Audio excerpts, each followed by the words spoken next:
আসসালামু আলাইকুম। আজ থেকে 7 থেকে 8 মাস আগে আমি 6টা চীনা হাঁস আনছিলাম। তো এর ভিতরে আমার 4টা চীনা হাঁস মারা গেছে এবং এই 2টা চীনা হাঁস টিকছে।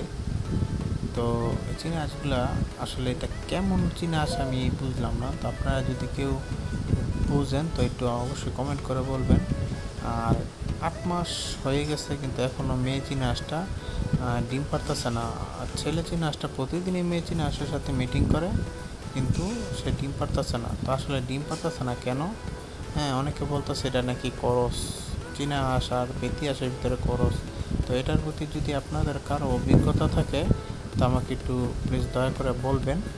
তো আসলে আমার এই চীনা হাঁসটা ডিম পারতেছে না, তো এটা আমাকে একটু বলবেন কমেন্ট করে।